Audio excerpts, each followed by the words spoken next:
یعنی حنفیہ کے مسلک پر جب اس وقت جائز ہوگا جبکہ شیئر کی قیمت اس شیئر کے اندر جتنے نقود و دیون ہیں اس سے زیادہ ہو. یعنی اس شیئر کے حصے میں فرض کرو اگر 10 روپے نقد آ رہے ہیں اور 10 روپے دین آ رہا ہے تو قیمت شیئر کی کتنی ہونی چاہیے؟ 21 کم از کم. تب تو یہ بیع درست ہوگی. اور اگر 21 نہیں ہے 20 ہے تو جائز نہیں ہوگی, 19 ہے تو جائز نہیں ہوگی.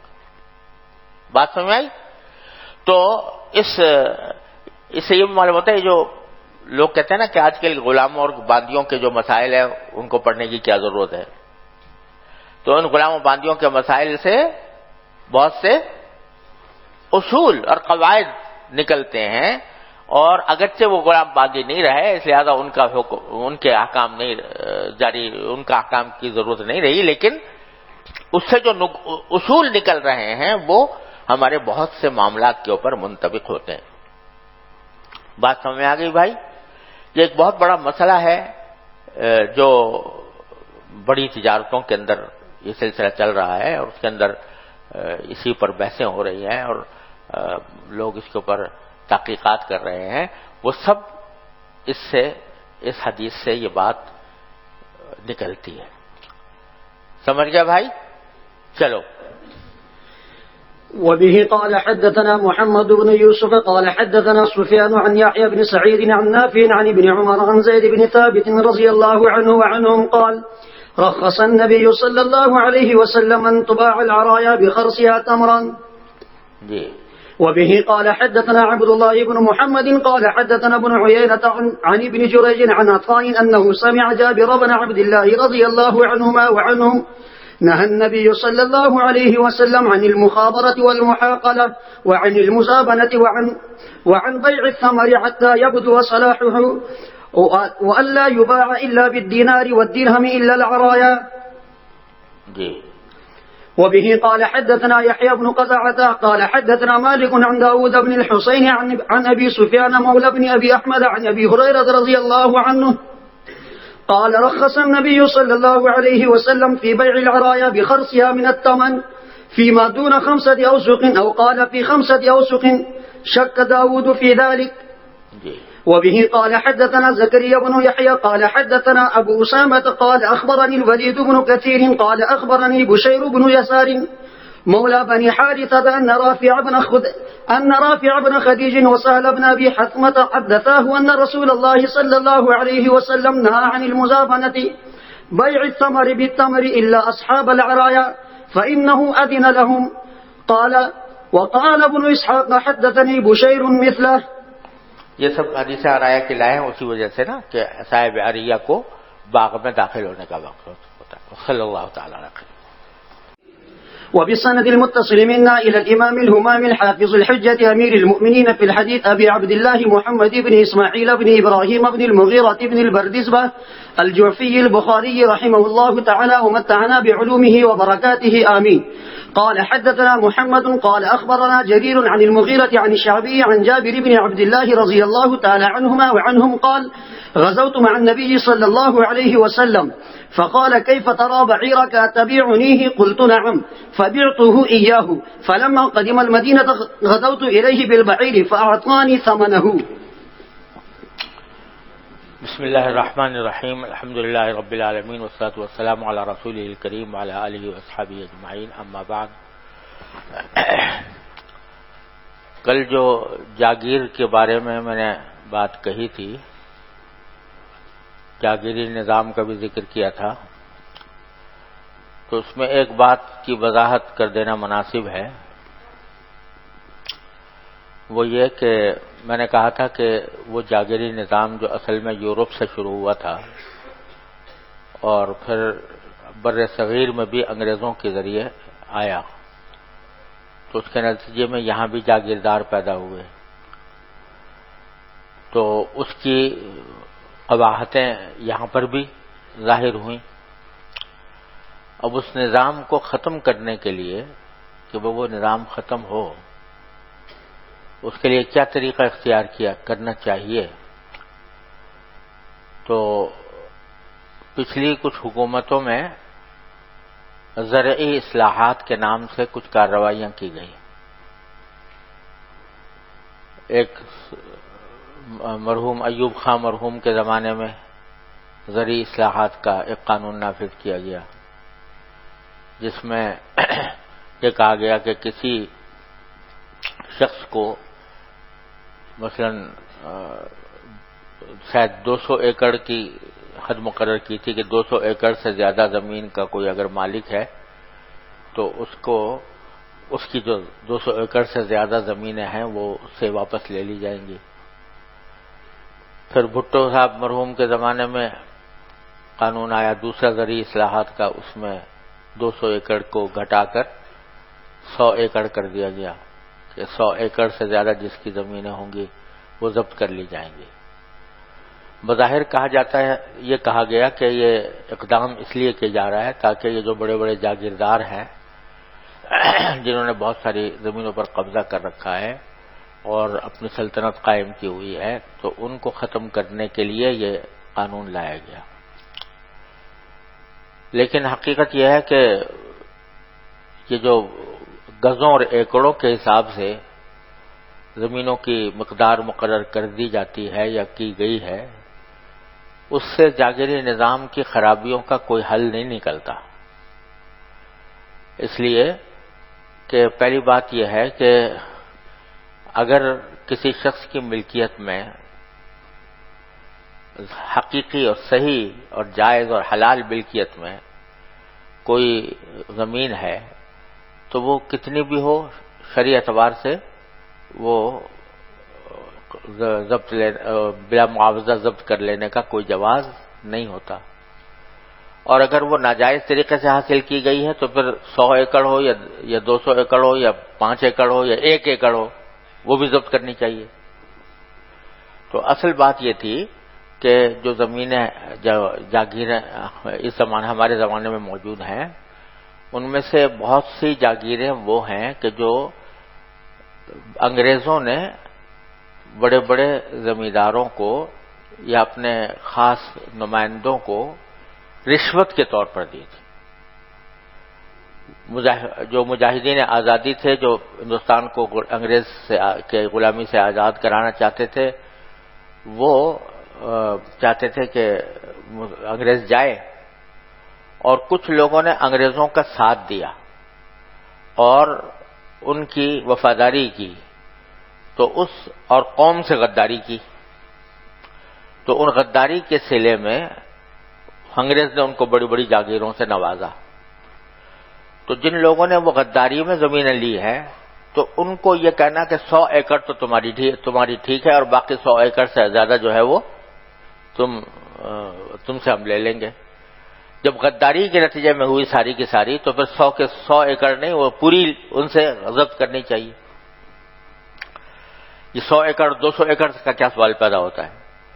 اور اگر کسی شخص نے واقعتاً اپنی محنت سے اور سے جتنی زمین حاصل کی ہے تو وہ اس کا جائز مالک ہے، اس سے لینے کا کوئی سوال پیدا نہیں ہوتا. اس لیے اصل بات یہ ہے کہ جو خرابی پیدا ہوئی وہ دو ہیں. ایک یہ کہ جن لوگوں نے غداری کر کے انگریزوں سے جاگیریں وصول کی وہ ساری کی ساری واپس لینی چاہیے، اور جن لوگوں نے حلال طریقے سے کمایا اس میں دوسری خرابی یہ پیدا ہوئی کہ اکثر و بیشتر ہمارے پاکستان کے علاقوں میں، خاص طور سے پنجاب میں اور خیبر پختونخوا میں، وراثت جاری نہیں ہوتی زمینوں کے اندر، بلکہ زمین پر جو بڑا بیٹا ہے وہ قابض ہو گیا یا زیادہ سارے بیٹے قابض ہو گئے ہیں، عورتوں کو میراث نہیں دیتے. نتیجہ یہ کہ ایک ہی خاندان کے مرد افراد کے درمیان زمینوں کا ارتکاز ہو جاتا ہے. تو یہ شرعی اعتبار سے ہونا یہ چاہیے کہ وراثت جاری کی جائے شروع سے. اگر شروع سے وراثت جاری کی جائے تو اتنی بڑی بڑی زمینیں کسی ایک کی ملکیت میں رہ ہی نہیں سکتی، کیونکہ میراث جاری ہوگی تو وہ مختلف لوگوں میں تقسیم ہو جائے گی. تو یہ دوسرا یہ ہے. تیسری خرابی یہ ہے کہ بعض لوگ جو ہیں وہ سودی قرضے دیتے ہیں، اور سودی قرضوں پر لوگ جو ہیں کاشتکار وہ زمین زمین اپنی رہن کر رکھ دیتے ہیں. اب وہ زمیندار جو ہے جس نے زمین رہن رکھی ہے وہ اس کے اندر کاشت کرتا ہے اور اس سے فائدہ اٹھاتا ہے اور سب کچھ کرتا ہے، اور قرضہ جوں کا توں باقی ہے سودی. تو اس کا حل کیا ہے کہ وہ سودی قرضے ختم کیے جائیں، اور جو زمینیں اگر رہن رکھی گئی ہیں تو وہ مرہونہ زمینیں ان سے جو جتنے دنوں تک اس نے قرض خواہ نے فائدہ اٹھایا ہے وہ اس کے قرض میں محسوب کر کے اور کاشتکار کو فارغ کیا جائے. یہ حاصل کرنے کے کام تھے. اس کے بجائے یہ کہہ دیا بھائی 200 ایکڑ اگر ہے تو وہ ٹھیک ہے، اور 200 سے زیادہ ہے تو ہم ضبط کر لیں گے، یا 100 ایکڑ ہے تو ٹھیک ہے اور اس سے زیادہ ہے تو ضبط کر لیں گے. اس کا نتیجہ کیا ہوا؟ نتیجہ یہ ہوا کہ جب 100 ایکڑ کی حد مثلا مقرر کی گئی بھٹو صاحب کے زمانے میں، تو ہوا کیا کہ جو بڑے بڑے زمیندار تھے نا، انہوں نے 100 ایکڑ سے زیادہ جو ان کی زمینیں تھیں وہ اپنے کسی ہاری کے نام پر رد کرا دی. اس ہاری کے بیچارے کو پتہ بھی نہیں، وہ جاہل ہے، وہ اس کو تو پتہ ہی نہیں کہ کیا ہوتا ہے زمین کی ملکیت کیا ہوتی ہے اور رجسٹریشن کیا ہوتا ہے. تو اس نے کیا کیا کہ اس نے کہا جی میں نے اپنے ہاریوں میں تقسیم کر دی 100 ایکڑ سے زیادہ جو زمینیں تھیں، تو ہاریوں کے نام پر لکھی گئی وہ کاغذات میں، سرکاری کاغذات میں ہاریوں کے نام پر آئی، تو وہ قانون پورا ہو گیا. لیکن عملاً تصرف اسی کا ہے جس کا پہلے تھا، اور جو خرابیاں پہلے تھیں وہ اب بھی باقی ہیں. سمجھ گیا نہیں؟ تو یہ اس طرح زرعی اصلاحات سے کوئی حاصل نہیں ہوتا، شرعاً بھی غلط اور واقعے کے بھی خلاف، اور اس سے نتیجہ بھی کچھ حاصل نہیں ہوتا. چنانچہ یہ مسئلہ زرعی اصلاحات کا جو قانون بھٹو صاحب کے زمانے میں آیا تھا، وہ جب میں سپریم کورٹ میں شریعت اپیلیٹ بینچ کا جج تھا تو ہمارے سامنے آیا، تو میں نے بہت مفصل فیصلہ لکھا اس کے اوپر، اور اس میں یہ قانون کو خلاف شریعت قرار دے کر ختم کیا. اور وہ کتابی شکل میں وہ فیصلہ چھپ گیا ہے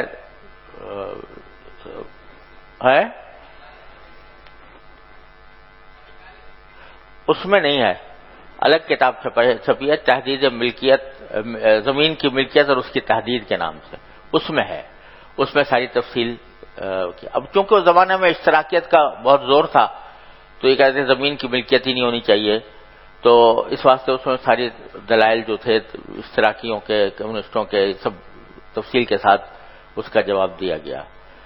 اب لوگ سمجھتے تو ہے نہیں کہ صورتحال کیا ہے. اس کے نتیجے میں یہ کہا جاتا ہے کہ جب انہوں نے اس فیصلے نے جاگیری نظام کو بحال کر دیا، اس فیصلے کی وجہ سے جاگیری نظام جو ہے وہ اس کو شریعت کے مطابق قرار دے دیا گیا. حالانکہ حقیقت وہ ہے جو میں نے عرض کی کہ اس قانون کے نتیجے میں جاگیری نظام نہ ختم ہو سکتا تھا، نہ ہوا ہے، نہ اس کی خرابیاں ختم ہوئی ہیں. اسی میں پھر میں نے یہ بھی بتایا ہے اس فیصلے کے اندر کہ اگر خرابیوں کو صحیح طریقے سے ختم کرنا ہے تو کیا ہوگا. جنہوں نے غداری سے زمینیں لی ہیں وہ ساری کی ساری لی جائیں، وہ 100 اور 200 ایکڑ کا سوال نہیں ہے، ساری لی جائیں. اور جو صحیح طریقے کی مملوک زمینیں ہیں ان کو لینے کا جواز نہیں ہے، لیکن ان میں وراثت جاری کی جائے. وراثت جاری ہوگی تو خود بخود زمینیں تقسیم ہو جائیں گی، اور سودی رہن کے اوپر جو زمینیں رکھی گئی ہیں وہ اٹھا کر وہ اصل کاشتکار کو واپس کی جائیں، اور اس کے اندر جو فائدہ اٹھایا ہے زمینداروں نے تو وہ ان کے نام. چوتھی خرابی یہ تھی کہ سردار، جیسے میں نے ابھی بتایا تھا کہ جیسے پہلے زمانے میں حما ہوتی تھی نا، کہ سردار اپنے علاقے اپنے کہتا میری ہے اور دوسروں کو، اسی طرح ہمارے پنجاب میں سرحد میں خاص طور پر شاملات کے علاقے ہوتے ہیں. وہ شاملات کے علاقے جو ہے سردار اپنی ملکیت میں لے لیتے ہیں، اپنی ملکیت میں لے لیتے ہیں، حالانکہ ان کا کوئی جواز نہیں ہے، کیونکہ جب تک آدمی احیا نہ کرے اس وقت تک اس کا مالک نہیں بن سکتا. اس پر بھی میں نے فیصلہ دیا وہاں کہ شاملات کے جو علاقے ہیں وہ سارے کے سارے سرداروں کی ملکیت میں نہیں آتے، وہ ان کی ملکیت سے نکالے جائیں اور وہ مباح عام ہیں، ان مباح عام کے طریقے پر اس کا معاملہ کیا جائے. تو یہ اگر اصلاحات ہوں تو یہ صحیح معنی میں زرعی اصلاحات ہوں گی. یہ کہہ دینا کہ 100 ایکڑ سے جو زیادہ ہے وہ لے لی، اس سے نہ کوئی خرابی دور ہوتی ہے، نہ اصل مسئلہ ضائع ہوتا ہے، اور شریعت کے بھی خلاف ہے۔ جی، اب یہاں سے یہ کتاب الاستقراض امام بخاری شروع فرما رہے ہیں، اس میں قرض لینے اور دینے سے متعلق مسائل ہیں۔ تو اس میں پہلا مسئلہ تو یہ بیان کیا ہے کہ اگر کوئی شخص دین سے کوئی چیز خریدے، ادھار خریدے، اور جبکہ اس کے پاس اس کی ثمن موجود نہ ہو یا اس کے سامنے نہ ہو تو جائز ہے۔ بتلانا یہ مقصود ہے کہ بیع کے اندر مبیع کے بارے میں تو یہ ضروری ہے کہ وہ بائع کی مملوک ہو اور اس کے قبضے میں ہو، تب اس کی بیع ہو سکتی ہے، اس سے پہلے نہیں ہو سکتی۔ لیکن یہ ضروری نہیں ہے بیع کی صحت کے لیے کہ مشتری جس وقت خرید رہا ہے اس وقت ثمن کا مالک ہو یا ثمن اس کے پاس وہاں پر موجود ہو، کیونکہ بیع بالدین بھی ہو سکتی ہے، بیع بالاجل بھی ہو سکتی ہے، اور ادھار بھی ہو سکتی ہے، لہذا اس کا وجود میں آنا، اس کے پاس مملوک ہونا ضروری نہیں ہے۔ چنانچہ اس میں حضرت جابر کا واقعہ نقل کیا ہے کہ حضرت جابر سے حضور نے اونٹ خریدا، اور خریدا تھا ایک وقیہ کے عوض میں، اور وہ وقیہ اس وقت حضور اقدس صلی اللہ علیہ وسلم کے پاس موجود نہیں تھا، مدینہ منورہ جا کر آپ نے ادا کیا۔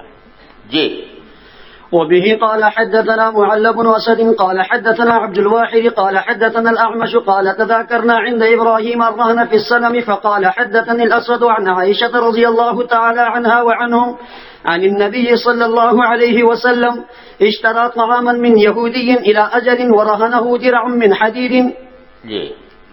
باب من أخذ أموال الناس يريد أداءها أو إتلافها. وبه قال حدثنا عبد العزيز بن عبد الله الأويسي قال حدثنا سليمان بن بلال عن ثور بن زيد عن أبي الغيث عن أبي هريرة رضي الله تعالى عنه وعنهم عن النبي صلى الله عليه وسلم قال من أخذ أموال الناس يريد أداءها أدى الله عنه ومن أخذ يريد إتلافها أتلفه الله. یعنی جو شخص کوئی قرضہ لے اور دل میں یہ نیت ہو کہ میں ادا کروں گا تو اللہ تعالیٰ پھر اس کا ادا کر ہی دیتے ہیں، اور اگر نیت یہ ہو کہ لے کے میں کھا جاؤں تو پھر اللہ تعالیٰ اس کے اوپر تلف کا اس کو نشانہ بناتے ہیں. جی، بسم اللہ الرحمن الرحیم. نام امین اللہ بن مولانا عبدالعزیز صاحب، تعلق چمن سے ہے. جی، باب اداء الدیون وقول الله تعالى إن الله يأمركم أن تؤدوا الأمانات إلى أهلها وإذا حكمتم بين الناس أن تحكموا بالعدل إن الله نعم ما يعظكم به إن الله كان سميعا بصيرا. وبه قال حدثنا أحمد بن يونس قال حدثنا أبو شهاب عن الأعمش عن زيد بن وهب عن أبي ذر رضي الله عنه وعنهم قال كنت مع النبي صلى الله عليه وسلم فلما أبصر يعني أحدا قال ما أحب أنه يحول لي ذهبا يمكث عندي منه دينار فوق 3 إلا دينار أرصده لدين ثم قال إن الأكثرين هم الأقلون إلا من قال بالمال هكذا وهكذا وأشار أبو شهاب بين يديه وعن يمينه وعن شماله وقليل ما هم وقال مكانك وتقدم غير بعيد وسمعت صوتا فأردت أن آتيه ثم ذكرت قوله مكانك حتى آتيك فلما جاء قلت يا رسول الله الذي سمعت أو قال الصوت الذي سمعت قال وهل سمعت قلت نعم قال أتاني جبريل فقال من مات من أمتك لا يشرك بالله شيئا دخل الجنة قلت ومن فعل كذا وكذا قال نعم. یہ حضرت ابو ذر رضی اللہ عنہ فرماتے ہیں کہ میں نبی کریم صلی اللہ علیہ وسلم کے ساتھ تھا ایک مرتبہ، تو جب آپ نے سامنے احد پہاڑ کو دیکھا تو یہ فرمایا کہ مجھے یہ بات پسند نہیں ہے کہ یہ پہاڑ بدل کر سونے کا کر دیا جائے، تو پھر بھی میرے پاس اس میں سے 1 دینار بھی باقی رہے، 3 دیناروں سے زیادہ، یعنی اگر پورا پہاڑ سونے کا بنا کر مجھے دے دیا جائے تب بھی میں اپنے پاس 3 دیناروں سے زیادہ 1 دینار بھی نہیں رکھوں گا. الا دینار ارصدہ لدین، سوائے اس دینار کے جو میں حفاظت سے رکھوں گا دین کی ادائیگی کے لیے، یعنی اگر میرے ذمہ کوئی قرض ہے یا ہو جائے تو میں اس کے ذریعے اس قرض کو ادا کر سکوں، اس کے لیے تو رکھ لوں گا، لیکن اس سے زیادہ اس کے علاوہ کسی اور مقصد سے 3 دیناروں سے زیادہ میں اپنے پاس نہیں رکھوں گا۔ پھر فرمایا کہ ان الاکثرین هم الاقلون، جن لوگوں کے پاس مال و دولت بہت ہے وہ در حقیقت وہ اقل ہیں، یعنی وہ بہت تھوڑا فائدہ اٹھانے والے ہوں گے قیامت کے دن، سوائے ان کے جو من قال بالمال ہاکذا وہاکذا، سوائے اس کے جو مال کے ساتھ یہ عمل کرے، اس طرح یعنی لوگوں کو دے۔ اور ابو شہاب نے اپنے سامنے اور دائیں اور بائیں اشارہ کیا، وقلیل ما هم، اور ایسے لوگ بہت کم ہیں جو دولت مند ہونے کے باوجود اتنا زیادہ خرچ کرتے ہوں اللہ تعالیٰ کے راستے میں۔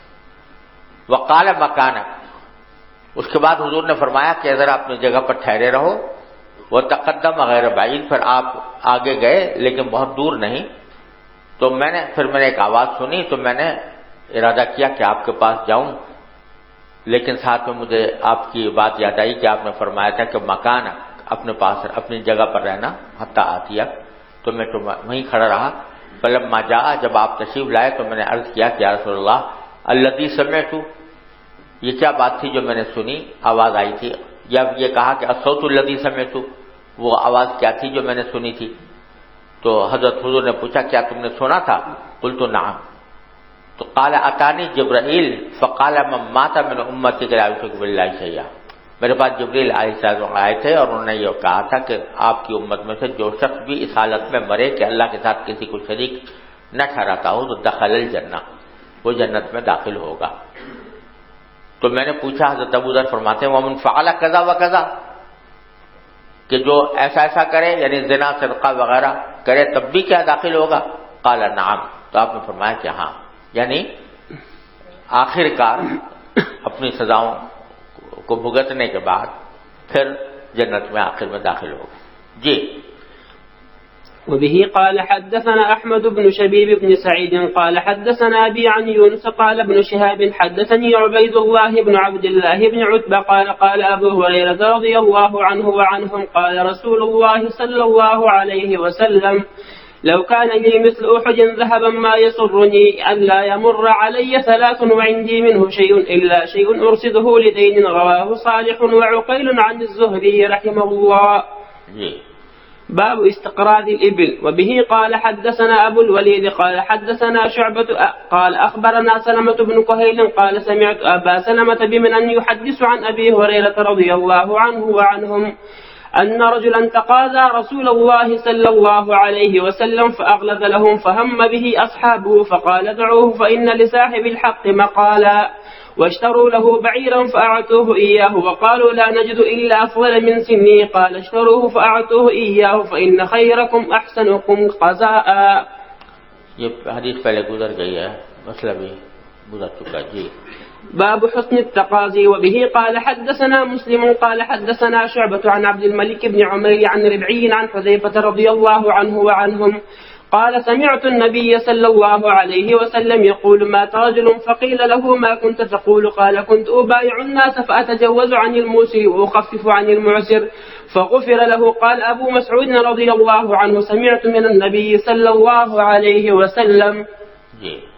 باب هل يعطى أكبر من سنه. وبه قال حدثنا مسدد قال حدثنا يحيى عن سفيان قال حدثني سلمة بن كهيل عن أبي سلمة عن أبي هريرة رضي الله عنه وعنهم أن رجلا أتى النبي صلى الله عليه وسلم يتقاضاه بعيرا فقال رسول الله صلى الله عليه وسلم أعطوه فقالوا ما نجد إلا سنا أفضل من سنه. قال الرجل أوفيتني أوفاك الله.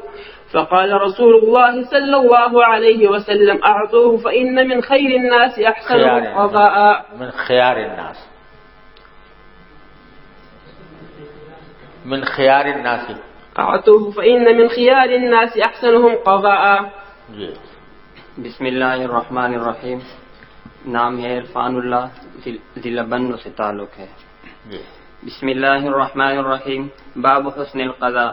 وبه قال حدثنا ابو نعيم قال حدثنا سفيان عن سلمة عن ابي سلمة عن ابي هريرة رضي الله تعالى عنه وعنهم قال كان لرجل على النبي صلى الله عليه وسلم سن من الإبل فجاءه يتقاضاه فقال أعطوه فطلبوا سنه فلم يجدوا له إلا سنا فوقها فقال أعطوه فقال أوفيتني أوفى الله لك. قال النبي صلى الله عليه وسلم إن خياركم أحسنكم كذاء.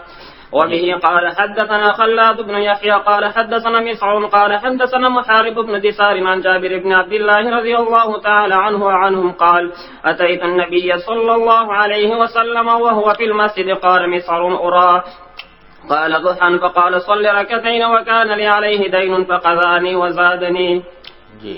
باب اذا قضى دون حقه او حل له فهو جائز. کیا بتانا چاہتے ہیں کہ اگر کوئی شخص جو ہے مقروض ہے، مدیون ہے، اور دائن اس کے کچھ حصے کو معاف کر دیتا ہے دین کے، کیا مدیون مطالبہ کرتا ہے کہ بھئی میرا تنگ دست ہوں لہذا میرے کچھ دین کو ساقط کر دو اور باقی لے لو، تو اس میں کوئی حرج نہیں ہے. اور اس میں واقعہ نقل کیا ہے جابر رضی اللہ عنہ کا کہ ان کے والد شہید ہو گئے تھے احد میں، تو ان کے ذمہ دین تھا، تو حضور اقدس صلی اللہ علیہ وسلم نے ان کے دائنین سے کہا تھا کہ کچھ کم کر دو، تو اس لیے معلوم ہوا کہ کم کرنا یا کرانا جائز ہے. جی.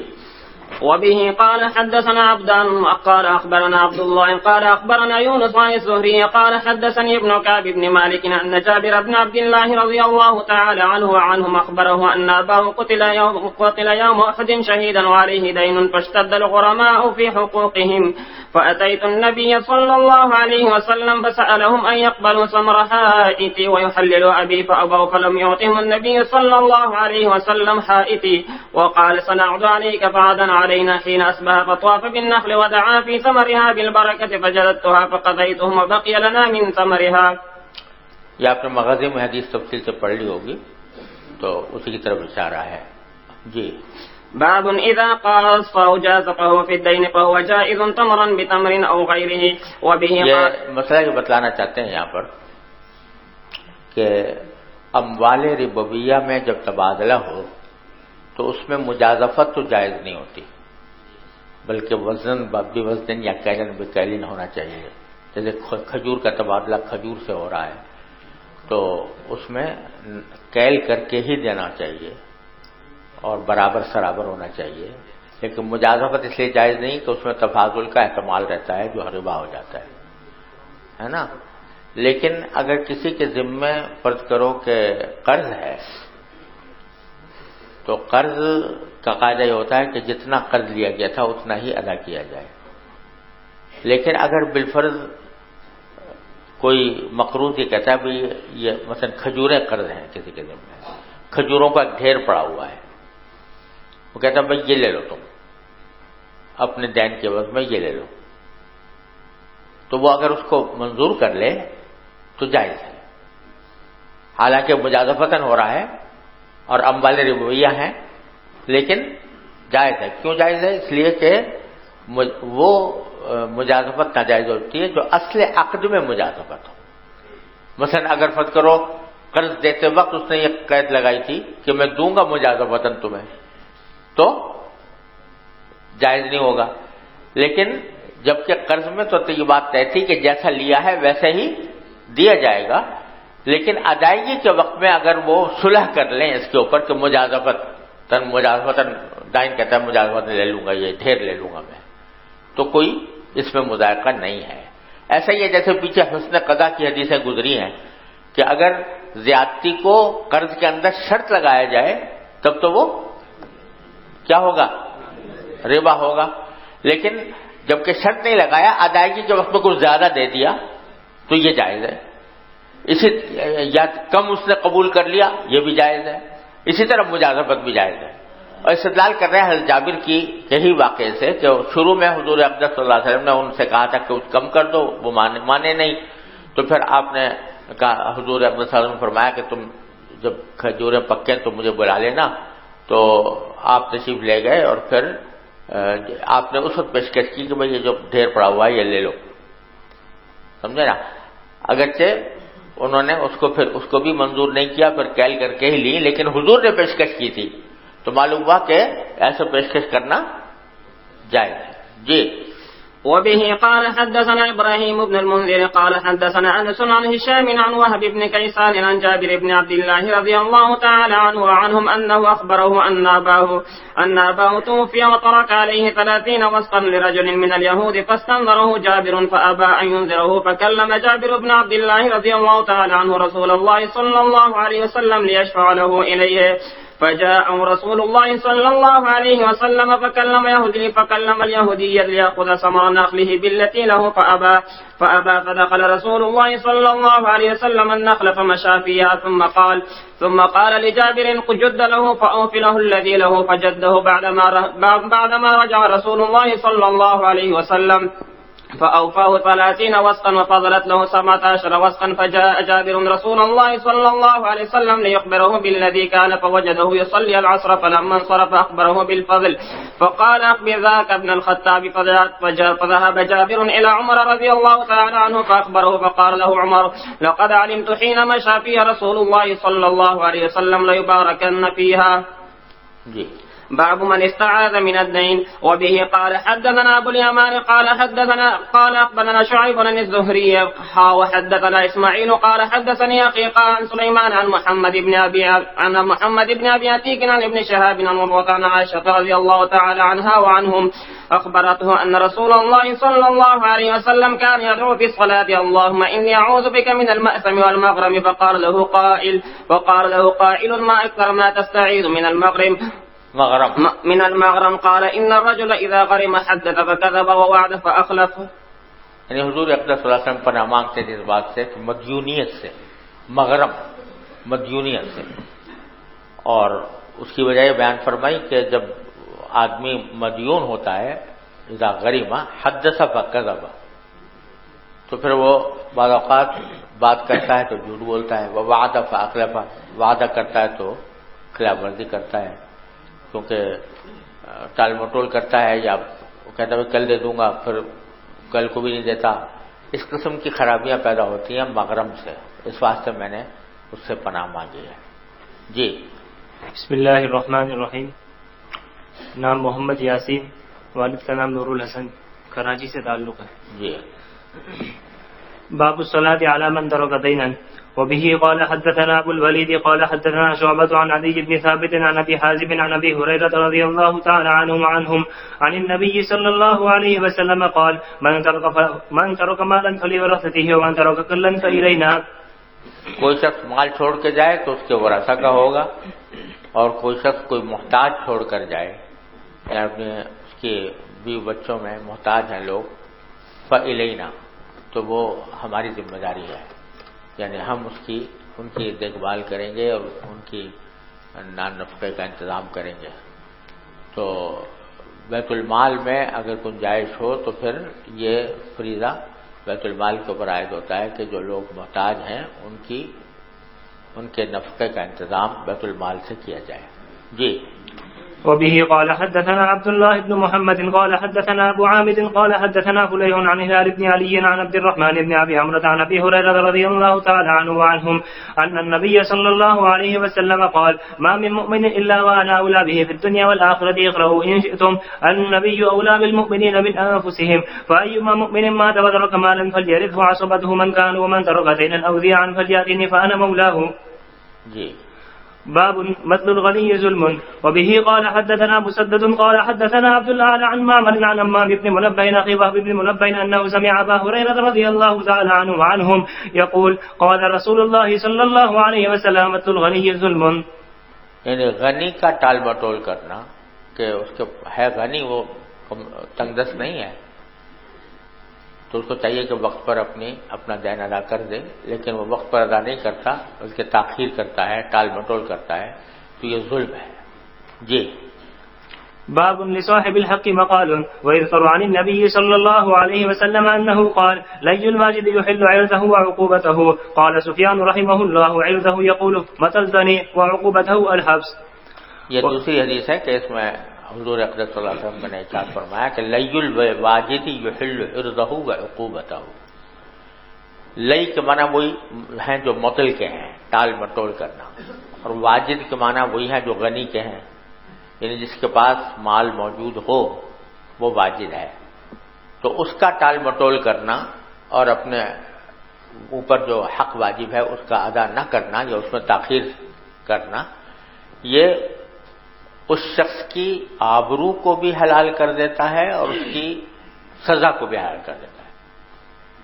یعنی ایسے آدمی کو اگر بے آبرو کیا جائے تو یہ بھی برحق ہے، اور اگر اس کو کوئی سزا دی جائے، مثلا اس کو قید کر دیا جائے، تو یہ بھی برحق ہے. چنانچہ آگے تفسیر کی ہے حضرت سفیان ثوری رحمۃ اللہ علیہ نے کہ وہ جو فرمایا کہ آبرو کو حلال کر دیتا ہے، اس کا معنی یہ ہے کہ وہ جو مدیون دائن ہے وہ یہ کہے مقلتنی، تو نے میرے ساتھ ٹال مٹول سے کام لیا ہے، اس کو اس بات کے اوپر برا بلا کہے، اور عقوبت یہ ہے کہ اس کو قید کر دیا جائے. تو یہ دونوں صورتیں جائز ہیں اس شخص کے لیے کہ اس شخص کے حق میں جو بلا وجہ ٹال مٹول کر رہا ہو اور صحیح طور پر اپنا دین ادا نہ کرتا ہو. جی. وبه قال حدثنا مسدد قال حدثنا يحيى عن شعبة عن سلمة عن أبي سلمة عن أبي هريرة رضي الله تعالى عنه وعنهم أتى النبي صلى الله عليه وسلم رجل يتقاضاه فأغلس له فهم به أصحابه فقال دعوه فإن لصاحب الحق مقالا. جی جی یہ جو پیچھے ترجمہ گزرا ہے بابن الصلاۃ علی من ترک دینا، جی تو اس کے بعد جو حدیث آ رہی ہیں اس میں اس کا ذکر تو نہیں ہے کہ الصلاۃ، ہاں یہ اس کے دوسرے طرق میں ہے جو جنائز میں آئے گی حدیث، یہی حدیث. اس میں دوسرے میں یہ ہے کہ شروع میں آپ ایسا کرتے تھے کہ جب کوئی شخص جنازہ آتا تو آپ پوچھتے تھے کہ بھئی اس نے کوئی دین چھوڑا ہے یا نہیں، اور اگر دین ہے تو اس کے ترکے میں اس کی ادائیگی کا انتظام ہے یا نہیں. اگر کوئی کہتا کہ دین چھوڑا ہے اور انتظام نہیں ہے تو آپ فرماتے کہ میں نہیں پڑھتا نماز، اس پر تم لوگ پڑھ لو. صحابہ کرام سے کہتے تھے.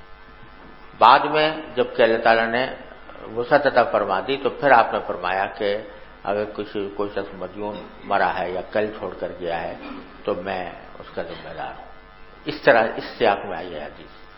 تو امام بخاری جیسے میں نے کہا تھا کہ بعض اوقات کوئی حدیث نکالتے ہیں، اس حدیث کے اندر اس طریق میں تو اگرچہ ترجمۃ الباب کا ذکر نہیں ہوتا لیکن اسی حدیث کے دوسرے طریق میں ہوتا ہے تو اس کی طرف اشارہ کرتے ہیں. ایسے ہی یہاں پر جی. باب إذا وجد ماله عند مفلس في البيع والقرض والهدية فهو أحق به. وقال الحسن رحمه الله تعالى إذا أفلس فتبين لم يجوز عتقه ولا بيعه ولا شراؤه. وقال سعيد بن المسيب رحمه الله تعالى قضى عثمان رضي الله تعالى عنه من اقتضى من حقه قبل أن يفلس فهو له ومن عرف متاعه بعينه فهو أحق به. یہ ایک مختلف فی مسئلہ امام بخاری رحمۃ اللہ علیہ نے اس باب میں بیان فرمایا ہے. مسئلہ یہ ہے کہ اگر کسی شخص نے دوسرے کو کوئی سامان بیچا اور اس کی قیمت مشتری کے ذمہ واجب ہو گئی، دین ہو گئی، ابھی اس نے دین ادا نہیں کیا تھا کہ اتنے میں اس کو مفلس قرار دے دیا گیا. قاضی نے اس کے افلاس کا حکم کر دیا، اور جب افلاس کا حکم کر دیا جاتا ہے تو اس کا حکم آپ فقہ کے اندر پڑھ کر آئے ہیں کہ یہ ہوتا ہے کہ اس کی چند لازمی ضروریات کو چھوڑ کر باقی اس کا جو سارا مال ہے وہ بیچا جاتا ہے، اور بیچ کر جتنے اس کے دائنین ہیں ان کے درمیان وہ حصہ رسدی کے طور پر تناسب کے ساتھ تقسیم کیا جاتا ہے. اور اس سے اگر کسی کا قرضہ ادا ہو گیا تو ہو گیا، نہیں ہوا تو کہیں گے بھائی چھٹی تمہاری، جتنا ملنا تھا مل گیا، اسی پر اللہ کا شکر ادا کرو، باقی اور کا مطالبہ اس سے نہیں ہوگا، جتنا ترکہ تھا جتنا اس کا مال ہے وہ سب کر دیا جائے گا. یہ ہوتا ہے نا. تو غرامہ جو ہوتے ہیں یعنی دائنین وہ آپس میں ایک دوسرے کے ساتھ شریک ہوتے ہیں اس مال میں جو مفلس کے پاس پایا گیا. ٹھیک ہے. اور ہر ایک غریم کو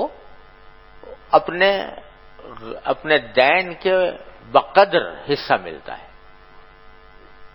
مثلا ایک کا دین 100 تھا، ایک کا دین 200 تھا، تو ان کے درمیان کیا ہوا؟ آدھا آدھا کا فرق ہوا نا، تو اس جو مال ملا ہے اس کا جتنا بھی ملا ہے تو اس کا ایک حصہ 100 والے کو دیا جائے گا، دو حصے 200 والوں کو دیے جائیں گے. اس طرح تقسیم ہوتا ہے. اس کو کہتے ہیں اسوۃ للغرماء. یہ مال جو ہے یہ برابر ہوگا غرماء کے لیے. اب سوال یہ پیدا ہوتا ہے کہ ایک شخص نے ایک چیز بیچی تھی اور مشتری کو دے دی تھی، مشتری کے پاس تھی، لیکن ابھی مشتری نے پیسے ادا نہیں کیے تھے، وہ اس کے ذمہ دین تھے.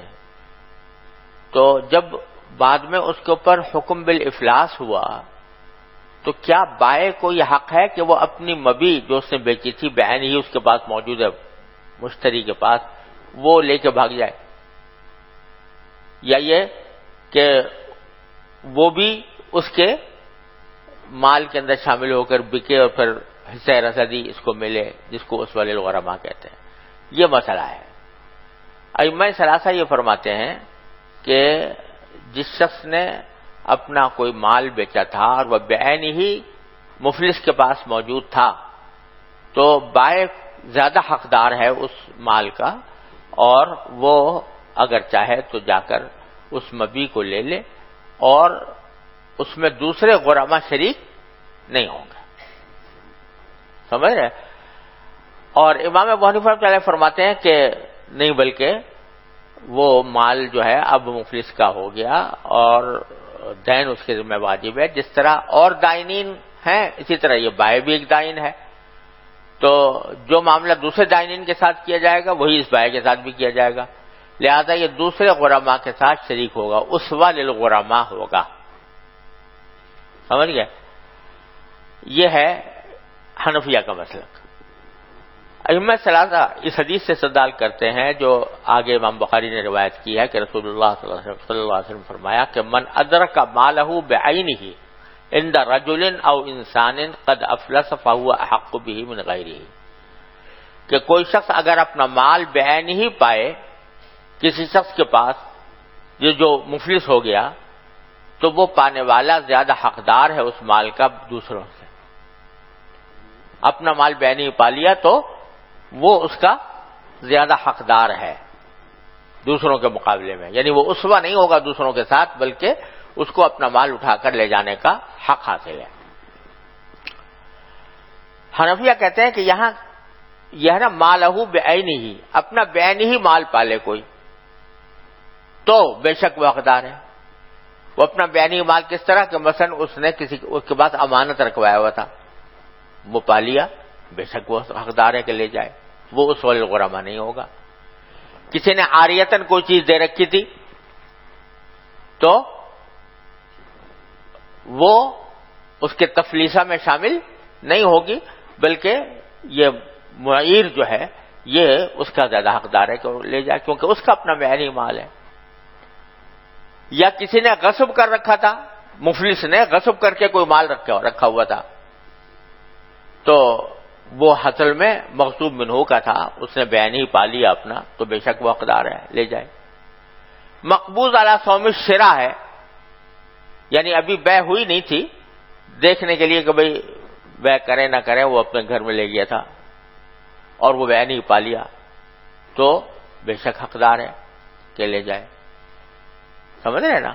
تو مالہ بعین ہی کے الفاظ میں جو چیزیں داخل ہیں وہ یہ ہیں کہ غصب کیا ہوا ہے، عاریت ہے، مقبوض علی صوم الشراء ہے، امانت ہے، تو اس کا حکم یہی ہے جو حدیث میں ارشاد فرمایا گیا.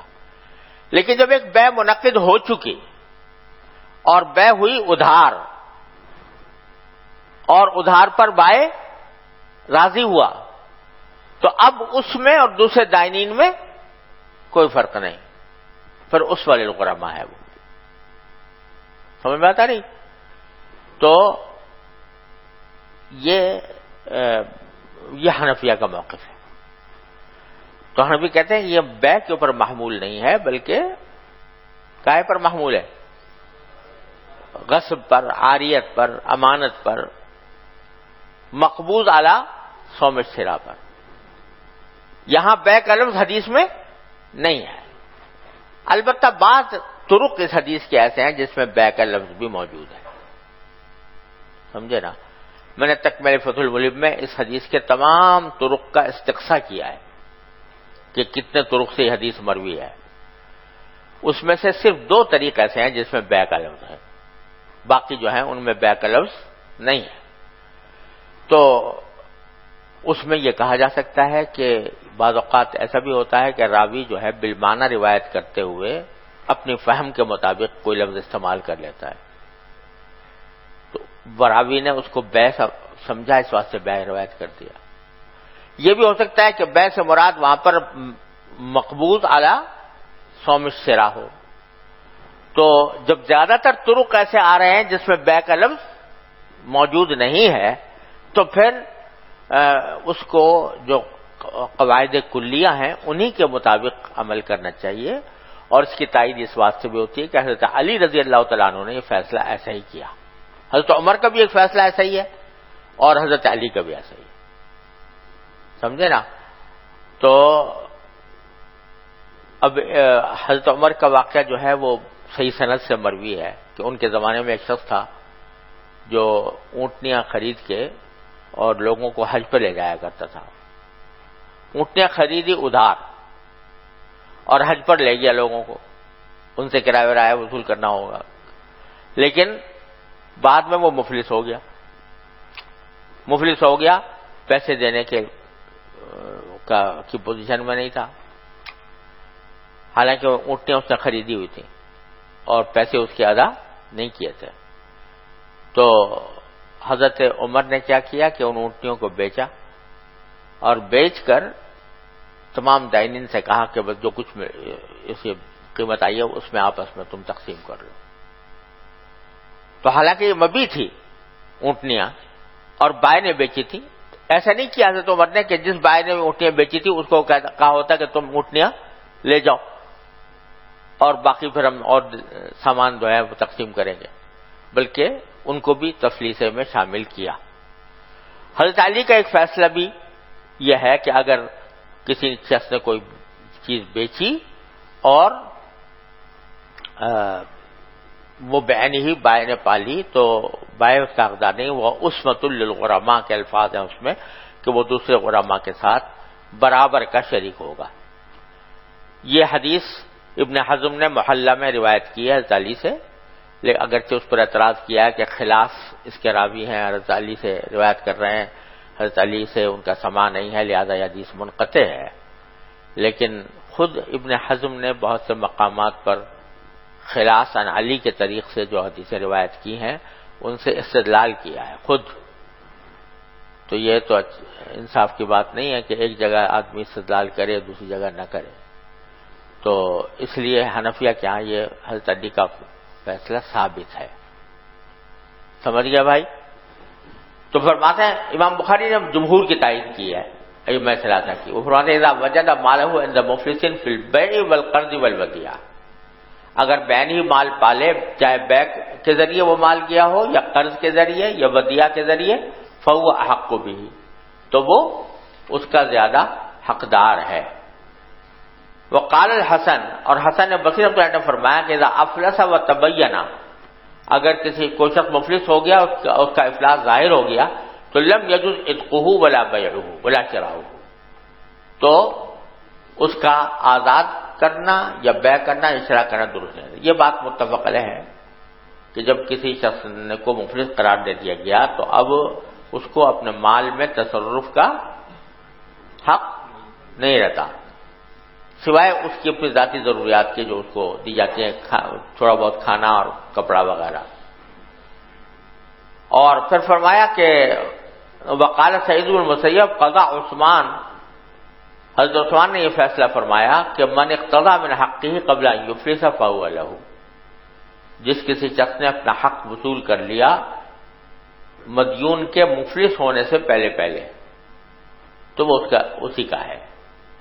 یعنی مثلا بہت سارے لوگوں کے دیون تھے کسی کے ذمے، اب ان میں سے ایک دائن جو تھا اس نے جا کے اپنا دین پورا کا پورا وصول کر لیا، بعد میں مفلس ہوا، یعنی اس کے اوپر افلاس کا حکم لگا.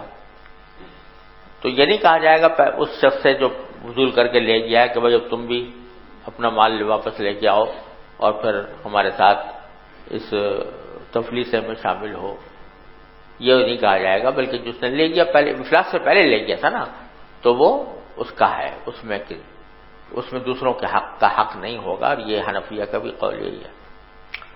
ومن عرف متاعہ بعینہ فہو احق بہ، اور اگر کوئی شخص اپنا مال جو ہے بعینہ پہچان لے تو وہ اس کا زیادہ حقدار ہے۔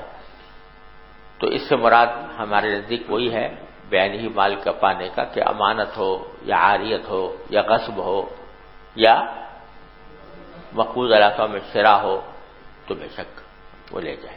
جی وبه قال حدثنا أحمد بن يونس قال حدثنا زهير قال حدثنا يحيى بن سعيد قال أخبرني أبو بكر بن محمد بن عمرو بن حزم أن عمر بن عبد العزيز أخبره أن أبا بكر بن عبد الرحمن بن الحارث بن هشام أخبره أنه سمع أبا هريرة رضي الله تعالى عنه يقول قال رسول الله صلى الله عليه وسلم أو قال سمعت رسول الله صلى الله عليه وسلم يقول من أدرك ماله بعينه عند رجل أو إنسان قد أفلس فهو أحق به من غيره. قال أبو عبد الله رحمه الله تعالى هذا الإسناد كلهم كانوا على القضاء، يحيى بن سعيد وأبو بكر بن محمد وعمر بن عبد العزيز وأبو بكر بن عبد الرحمن وأبو هريرة رضي الله تعالى عنهم أجمعين كانوا كلهم على المدينة. باب من أخر الغريم إلى الغد أو نحوه ولم ير ذلك مثلا. وقال جابر کہ جو پیچھے مطل کے بارے میں آیا نا کہ وہ ظلم ہے اور ناجائز ہے، یہ اس وقت ہے جبکہ یعنی کوئی لمبی مدت تک تاخیر کرتا رہے۔ اگر اتنا کہتے بھائی آج معاف کرنا، آج میرے پاس پیسے نہیں ہیں، کل آ جائیں گے تو کل لے لینا مجھ سے، اور واقعی کل دینے کا ارادہ بھی ہو، تو یہ کوئی مطلب میں داخل نہیں ہے۔ چنانچہ جابر کے واقعے میں ایسا ہی ہوا کہ آپ نے فرمایا کہ کل میں آؤں گا، اس وقت ان کی ادائیگی کریں گے۔ جی وقال جابر رضي الله تعالى عنه اشتد الغرماء في حقوقهم في دين أبي فسألهم النبي صلى الله عليه وسلم أن يقبلوا ثمر حائط فأبوا فلم يؤتهم النبي صلى الله عليه وسلم الحائط ولم يفسره لهم. وقال سأغضب عليك غدا فغدا علينا حين أسبح فدعا في ثمرها بالبرغة فقضيتهم. باب من باع مال المفلس أو المعدم فقسمه بين الغرماء أو أعطاه حتى ينفق على نفسه.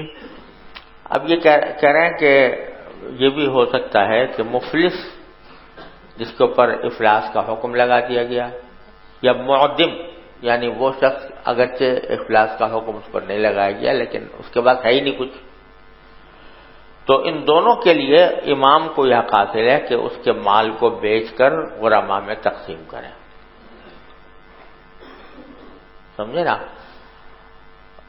امام کو اس کا مال بیچنے کی ولایت حاصل ہو جاتی ہے جبکہ دوسرے غرماء کے حقوق اس سے متعلق ہوں۔ آگے روایت وہ نقل کر رہے ہیں کہ کسی شخص نے ایک غلام کو مدبر بنایا تھا تو حضور اقدس صلی اللہ علیہ وسلم نے اس کو بیچا مزایدتاً، پیچھے گزری ہے نا حدیث۔ تو یہاں وہ فرما رہے ہیں اصل میں وجہ اس کی یہ ہے کہ جس شخص نے مدبر بنایا تھا تو اس کے پاس کوئی اور مال تھا ہی نہیں سوائے اس غلام کے، لے دے کے وہی تھا، اسی کو مدبر بنا دیا۔ تو یہ چونکہ اس نے تصرف اس لیے کیا کہ اگر اس کا تصرف اس لیے غلط تھا کہ بھئی ایک ہی تو تیرے پاس ساری دنیا میں ایک کائنات تھی تیری، وہ غلام، اور وہی تو نے مدبر بنا کے اپنی ملکیت سے نکال دیا، تو کہاں سے کھائے گا، تیرے بھی بچے کہاں سے کھائیں گے، تیرے وارثوں کا کیا بنے گا، اس کو تو نے سوچا نہیں۔ تو اس لیے حضور اقدس صلی اللہ علیہ وسلم نے اس کے عقد تدبیر کو باطل کر دیا کہ اس نے یہ غلط کام کیا، تو اپنے حضور اقدس صلی اللہ علیہ وسلم نے اپنی ولایت عامہ کے تحت اس کے عقد تدبیر کو باطل کر دیا، اور باطل کر کے پھر اس کو بیچا، نیلام کیا، اور جو پیسے ہیں اس کو کہا کہ تو اپنے بیوی بچوں پہ خرچ کر۔ تو امام بخاری اس سے استدلال کر رہے ہیں کہ بیوی بچوں کا حق کسی نے اگر مارا ہو اس طرح، تو جب امام کو اس کی ولایت حاصل ہے کہ وہ اس کا مال بیچ کر بیوی بچوں کے کھانے کا انتظام کرے، تو اگر تیسرے غرماء ہیں ان کا حق اس کے مال سے متعلق ہے تو یہ کام کرنا بطریق اولا جائز ہوگا، اس لیے غرماء کا ذکر کیا ہے۔ جی وبه قال حدثنا مسدد قال حدثنا يزيد بن زريع قال حدثنا حسين بن المعلم قال حدثنا عطاء بن ابي رباح عن جابر بن عبد الله رضي الله تعالى عنه وعنهم قال اعتق رجل منا غلاما له عن دبر فقال النبي صلى الله عليه وسلم من يشتريه مني فاشتراه نعيم بن عبد الله فاخذ ثمنه فدفعه اليه. نام شکیل احمد، والد کا نام رحیم خان، تعلق ضلع بشین سے. بسم اللہ الرحمن الرحیم. باب إذا أقرضه إلى أجل مسمى أو أجله في البيع. وقال ابن عمر في القرض إلى أجل لا بأس به وإن أعطي أفضل من دراهمه ما لم يشترط. وقال أتعن عمرو بدينار وهو إلى أجله في القرض. یہ ایک اور مسئلہ امام بخاری نے یہاں چھیڑا ہے اس باب میں کہ قرض مؤجل ہوتا ہے یا نہیں. جمہور کا مسلک یہ ہے کہ قرض مؤجل نہیں ہوتا. قرض تعجیل کو قبول نہیں کرتا، بلکہ اس میں کوئی اجل اگر فرض کرو کسی نے مقرر کر بھی دی تو اس کا کوئی اعتبار نہیں. مقرض کو ہر وقت مطالبے کا حق حاصل ہے.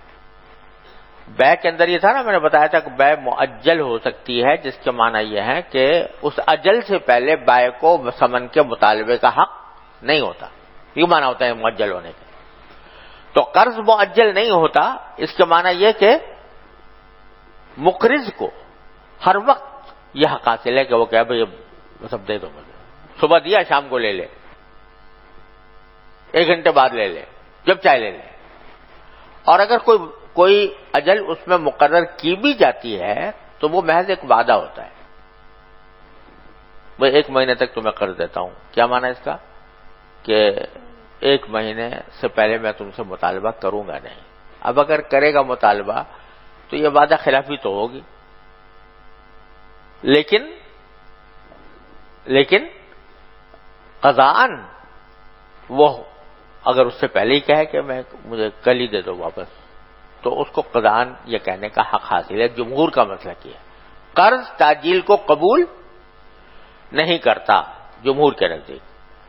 البتہ امام مالک رحمۃ اللہ فرماتے ہیں کہ قرض میں تعجیل ہو سکتی ہے، اور امام بخاری نے بھی امام مالک کی تعیین کی ہے کہ اذا اقرضہ الی اجل مسمى، کہ اگر کوئی شخص کسی کو قرض دے ایک متعین مدت تک کے لیے، او اجلہ فی البیع، یا بیع میں اجل مقرر کرے، تو دونوں صورتیں جائز ہیں امام بخاری کے نزدیک. ہمارے نزدیک کیا ہے کہ اجلہ فی البیع تو درست ہے، بیع کے اندر اجل مقرر کرنا، لیکن قرض کے اندر وہ تعجیل نہیں ہوتی. وقال ابن عمر رضی اللہ عنہ فی القرض الی اجل لا باس بہ. عبداللہ ابن عمر فرماتے ہیں کہ قرض دینا کسی مدت تک کے لیے اس میں کوئی حرج نہیں ہے. سمجھے نا؟ تو عبداللہ ابن عمر رضی اللہ عنہ کا مسلک ہو سکتا ہے وہی ہو جو امام مالک کا ہے، اور یہ بھی ہو سکتا ہے کہ یہاں پر اجل کا ذکر جو ہے بطور وعدے کے ہو، بطور اجل قضاءً جس کو اجل کہا جاتا ہے وہ مراد نہ ہو. وَإِنْ أُعْطِيَ أَفْضَلَ مِنْ دَرَاهِمِهِ، اور اگرچہ اس کو واپس اس کے دراہم سے افضل دراہم واپس کیے جائیں تو بھی جائز ہے، معلوم یشترط، جبکہ افضل دینے کی شرط عقد قرض میں نہ لگائی ہو. وقال عطا وعمر بن دینار، اور عطا اور عمرو بن دینار کا مسلک یہی ہے کہ ہوا الی اجلہ فی القرض، یعنی مقروض جو ہے وہ اپنی اجل تک اس کو حق حاصل ہے کہ واپس نہ کرے، یعنی اس کو حق ہوگا کہ اجل تک واپس نہ کرے، اور اس سے پہلے مطالبے کا حق دائن کو نہیں. ان کا وہی مسلک ہے جو امام مالک کا ہے. جمہور یہ کہتے ہیں کہ قرض جو ہے نا یہ ایک عقد تبرع ہے، عقد معاوضہ نہیں ہے. اور جب تبرع ہے تو تبرع میں اجل نہیں ہوا کرتی، اجل ہوتی ہے معاوضے میں. جبکہ عقد معاوضے کا ہو رہا ہو تو پھر اجل ہوتی ہے، لیکن مطبع کے عقد میں اجل نہیں ہوتی. تو اس واسطے جمہور کہتے ہیں کہ اجل نہیں ہے. آگے پھر امام بخاری نے وہ واقعہ نقل کیا جو بنی اسرائیل کا ایک آدمی جو ہے قرض لے کے گیا تھا نا سمندر میں، اور پھر اس کو واپسی میں پیسے واپس کرنے کے لیے کشتی نہیں ملی تھی. پڑھ چکے ہو نا قصہ؟ اس میں وہ کہ اس میں جو لفظ آیا حدیث میں وہ یہ ہے کہ الا اجلن، اس نے جو پیسے دیے تھے وہ الا اجلن دیے تھے. تو جمہور کی طرف سے اس کی توجہ یہ ہے کہ اجل کا ذکر ہونے میں تو کوئی ہم بھی منع نہیں کرتے. کوئی شخص اگر اجل کا ذکر 1 مہینے بعد دوں گا، 2 مہینے بعد دوں گا، تو اس طرح کرنے میں کوئی حرج نہیں ہوتا. لیکن وہ اجل بطور وعدہ ہوتی ہے، قضان اس کا اعتبار نہیں ہوتا. جی. وقال الليث حدثني جعفر بن ربيعة عن عبد الرحمن بن هرمز عن أبي هريرة رضي الله عنه وعنهم عن النبي صلى الله عليه وسلم أنه ذكر رجلا من بني إسرائيل سأل بعض بني إسرائيل أن يسلفه فدفعها إليه إلى أجل مسمى فذكر الحديث. باب الشفاعة في وزع الدين. وبه قال حدثنا موسى قال حدثني أبو عوانة عن مغيرة عن عامر عن جابر قال أصيب عبد الله وترك عيالا ودين فطلبت إلى أصحاب الدين أن يزعوا بعضا فأبوا فأتيت النبي صلى الله عليه وسلم فاستشفعت به عليهم فأبوا فقال صنف تمرك كل شيء منه على حدة عزق بن زيد على حدة ولينا على حدة والعجوة على حدة ثم أحذرهم حتى آتيك ففعلت ثم جاء فقعد عليه وكان لكل رجل حتى استوفى وبقي التمر كما هو كأنه لم يمسك. وغزوت مع النبي صلى الله عليه وسلم على نازح لنا فأزحف الجمل فتخلف عليه فوكزه النبي صلى الله عليه وسلم من خلفه قال بعنيه ولك زهره إلى المدينة. فلما دنونا استأذنت قلت يا رسول الله إني حديث أهل بعرس. قال فما تزوجت بكرا أو ثيبا؟ قلت ثيبا أصيب عبد الله وترك جواري صغارا فتزوجت ثيبا تعلمهن وتؤدبهن. ثم قال ائت أهلك فقدمت فأخبرت خالي ببيع الجمل فلامني فأخبرت بإعياء الجمل وبالذي كان من النبي صلى الله عليه وسلم ووقته إياه. فلما قدم النبي صلى الله عليه وسلم غدوت إليه بالجمل فأعطاني ثمن الجمل والجمل وسهمي مع القوم. یہ دونوں واقعے پڑھ چکے ہیں آپ. صرف اتنا مذکور ہے کہ حضور نے سفارش کی تھی حضرت جابر کے دائنین سے کہ بھئی وہ کچھ کمی کر دیں. وصلی اللہ تعالی علیہ وسلم.